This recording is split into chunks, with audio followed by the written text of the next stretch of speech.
Hi everyone!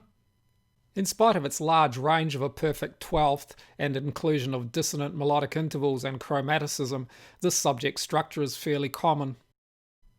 Regardless in which key it's presented, Scarlatti is consistent in his use of the subject's underlying progression, which, because the work uses a real answer, may be transposed to any key. The subject's initial tonic chord, for example, which is prolonged by a subdominant and dominant harmony, then moves through a secondary chord to the subject's dominant.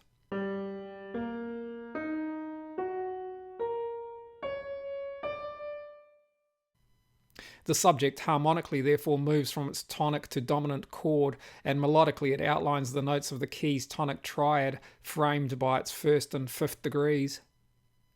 Seen in this way, compressed into a single octave with implied voice leading, the prolongation of tonic harmony is clear, as is the 1-3 sharp 4-5 voice leading strand.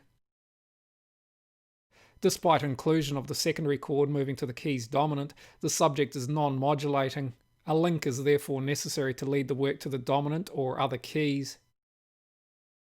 During the exposition, for example, to effect modulation in the links moving from subject to answer, Scarlatti consistently treats the tonic of G minor as the subdominant in D minor, and moving from answer to subject, D minor's tonic chord is treated as G minor's minor dominant.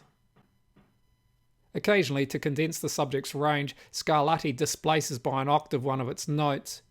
Here, for example, the C sharp and D notes of this G minor subject entry are displaced, thereby reducing the subject's range to a minor 10th.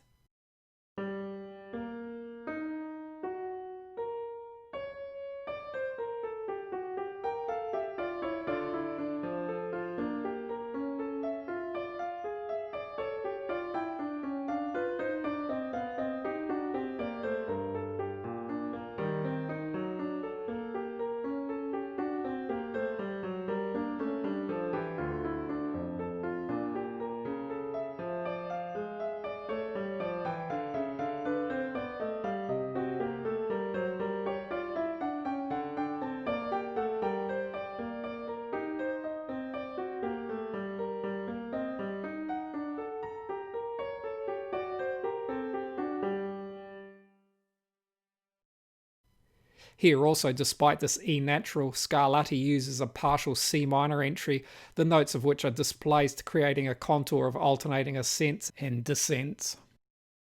In this bar also, despite being harmonized in C minor, these notes and the ones which follow may also be heard as belonging to a partial G minor subject entry, but are harmonized in D minor.